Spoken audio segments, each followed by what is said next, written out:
ছত্রাকজনিত সমস্যা বা ছত্রাকজনিত প্রদাহ বা ছত্রাকের কারণে যে চর্মরোগ হয়ে থাকে এটাও কিন্তু অনেকের মধ্যেই হয়ে থাকে এবং খুবই পরিচিত একটি সমস্যা।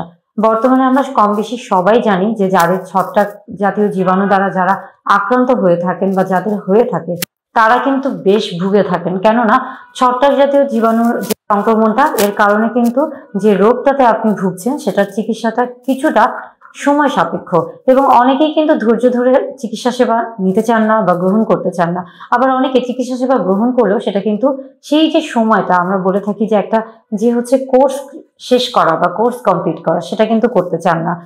ছত্রাক জাতীয় জীবাণু দ্বারা যদি সংক্রমণ হয়ে থাকে সেক্ষেত্রে অবশ্যই কিন্তু চিকিৎসকের পরামর্শ নিন এবং এই যে আমরা বলছি যে এই যে দীর্ঘ একটা সময় ধরে যে আপনার চিকিৎসা সেবার যে পরামর্শগুলো রয়েছে সেগুলো মেনে চলুন। ছত্রাক জাতীয় জীবাণুর ক্ষেত্রে অবশ্যই কিন্তু কখনোই ত্বকের ক্ষেত্রে স্টেরয়েড জাতীয় কোনো ক্রিম বা লোশন এগুলো কিন্তু কোনোভাবে ব্যবহার করা যাবে না। আপনি যদি ছত্রাক জাতীয় জীবাণুর ক্ষেত্রে স্টেরয়েড জাতীয় ক্রিম ব্যবহার করে থাকেন সেক্ষেত্রে অবশ্যই খুবই তাড়াতাড়ি আপনার ছত্রাকটা ভালো হয়ে যাবে, কিন্তু এই ভালো হওয়া কিন্তু সেই ভালো হওয়া না। এটা বরং আপনার ত্বকে আরো অনেক বেশি ক্ষতি সাধন করে থাকবে এবং যার ফলে কিন্তু আপনার হয়তোবা এই সমস্যায় আপনাকে সারা জীবনই ভুগতে হতে পারে।